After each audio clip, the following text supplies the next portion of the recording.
إن الحمد لله نحمده ونستعينه ونستغفره ونعوذ بالله من شرور أنفسنا ومن سيئات أعمالنا من يهده الله فلا مضل له ومن يضلل فلا هادي له وأشهد أن لا إله إلا الله وحده لا شريك له وأشهد أن محمدًا عبده ورسوله وصفيه وخليله بلغ الرسالة وأدى الأمانة ونصح الأمة حتى أتاه اليقين صلوات ربي وسلامه عليه يا ليتني كنت فردا من صحابته أو خادما عنده من أصغر الخدم وعلى آله الطيبين الطاهرين وعلى أصحابه الغر الميامين وخص منهم الخلفاء الراشدون والأئمة المهديون أبو بكر الصديق وعمر الفاروق وعثمان ذو النورين وعلي أبو الحسنين وسعيد وسعد وابن عوف وطلحة وعامر فهر والزبير الممدح ومن تبعهم إلى إحسان إلى يوم الدين وسلم تسليما كثيرا أما بعد قال الله عز وجل يا أيها الذين آمنوا اتقوا الله حق تقاته ولا تموتن إلا وأنتم مسلمون أيها المسلمون أوصي نفسي وإياكم أن تتقوا الله حق التقوى وأن تتمسكوا بالعروة الوثقى وبعد. There was a rich man who had a garden, and this garden came out with many crops and fruits, and he used to use this food to feed his family, and the excess of this food he would give it to the poor. He was known to be extremely generous. But then one day he died, and this garden was inherited by his children. And their children, or his children, they did not want to follow the path of their father. So what did they do? They wanted the entire wealth to themselves. So one day, after their father passed away, when the fruits and the crops came out, they went out early morning to collect the crops, so that when the poor people come, because the poor people are expecting to get the excess of the crops and the fruits, so that when the poor people come, they can say to them, there's not enough crops for you, I am sorry. أَلَّا يَدْخُلَنَّهَا الْيَوْمَ عَلَيْكُمْ مِسْكِينَ, that no poor people can come to you. And Allah Azza wa Jal, He mentions the story in Surah Al-Qalam. But what happened after they came? They came to the garden in the early morning, and they seen that the fruits and the crops were destroyed. So they looked and they said, perhaps we went to the wrong garden. Inna ladallun. We are indeed went astray. But then they looked carefully. It was their garden. And they realized that Allah Azza wa Jal punished them for being greedy. بَلْ نَحْنُ مَحْرُومُونَ. We were prevented from benefiting from these crops and their fruits. And Allah Azza wa Jal, He tells us the punishment of greediness, of at-tama'. What does He say? He says that Allah Azza wa Jal will give us a punishment if we are greedy.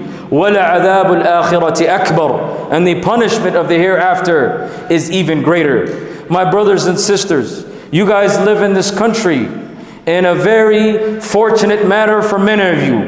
And many of you may be greedy, at-tama'. Know that at-tama', as Umar ibn al-Khattab radiallahu ta'ala an, he told us, at-tama'u faqrun wal-iyasu ghina. That greediness is a form of poverty, and the opposite of it, being complacent, is a form of richness.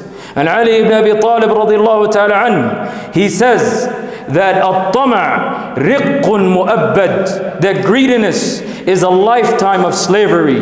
It's a form of slavery. It's a form of imprisonment. You are imprisoned in your own mind because you will give up your own dignity and honor for the sake of greedy.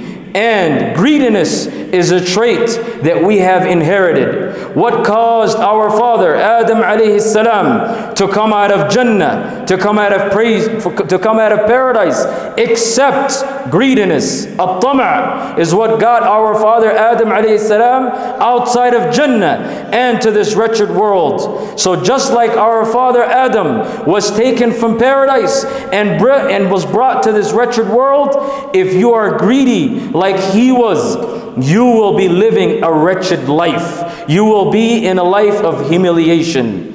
Al-Ma'mun, who was a Khalifa of the Muslims, he says, مَا رَأَيْتُ رَجُلًا حَرِيصًا أَوْ طَامِعًا إِلَّا وَرَأَيْتُهُ مُصْطَنِعًا. I haven't seen any man who was greedy in terms of looking for wealth, except that he was fake.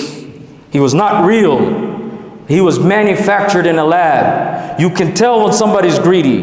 They lose their relationships because of their greediness. They lose their honor and dignity because of their what? Because of their greediness. Al-abdu hurrun ma qani' wal-hurru abdun ma tami'.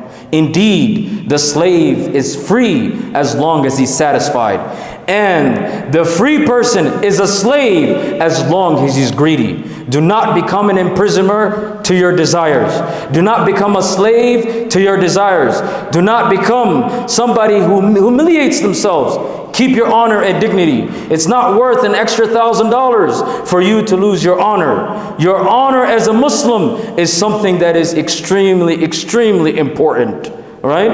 And as Muslims, if we have a choice between keeping our dignity and being greedy, you should always choose the route of dignity. And this is what we learn from this story, that Allah Azza wa Jal has told us what greediness does to you. Greediness, you eventually lose twice. Al-bakhilu yakhsaru marratayn. The stingy one loses twice, they say, but so does the greedy one. Right?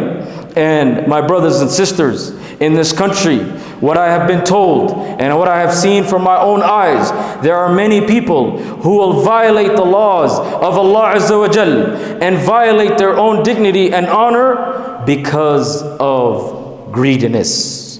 Greediness is a form of imprisonment. بارك الله لي ولكم في القرآن العظيم ونفعني وإياكم بما فيه من الآيات والذكر الحكيم. أقول قولي هذا وأستغفر الله لي ولكم ولسائر المسلمين فاستغفروه إنه هو الغفور الرحيم.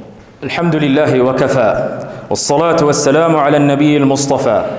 أما بعد.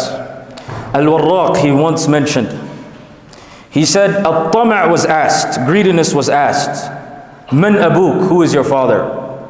He said, Ash-shakku fil maqdur. He said, doubt in Allah's creed. Then greediness was asked, Ma hirfatuk, what is your occupation, what is your career? And he said, Iktisabu dhul, is looking for humiliation. Then greediness was asked, Ma ghayatuk, what is your purpose? What is your goal? And he said, Al-Hirman. Greediness leads you to have doubt in Allah's creed. Be satisfied with Allah has written for you in terms of your sustenance. Greed leads to humiliation. You will lose your values and leave your dignity and honor for the sake of greed. And at the end of the day, does it lead to results? It does not lead to results. It leads to al-hirman. Whatever you get, you won't be satisfied with it. If you are satisfied with what Allah has given you, you will be honored in this life and you will be honored in the next life. بِحَسْبِ عِلْمِي مَا نَفَعَ مَا الذُّلُّ إِلَّا فِي الطَّمَعِ ما الذل إلا في الطمع ما طار طير فارتفع إلا كما طار وقع إن الله وملائكته يصلون على النبي يا أيها الذين آمنوا صلوا عليه وسلموا تسليما. اللهم صل وسلم وبارك على نبينا محمد كما صليت على إبراهيم وعلى آل محمد وعلى آل إبراهيم إنك حميد مجيد. يا مقلب القلوب ثبت قلوبنا على دينك. يا مقلب القلوب ثبت قلوبنا على طاعتك. ربنا آتنا في الدنيا حسنة وفي الآخرة حسنة وقنا عذاب النار. اللهم انصر إخواننا في فلسطين.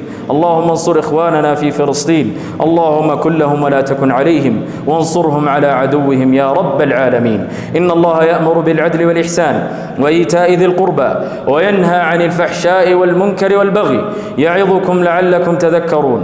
فاذكروا الله العظيم الجليل يذكركم واشكروه على نعمه يزدكم ولذكر الله أكبر والله يعلم ما تصنعون. وأقيموا الصلاة.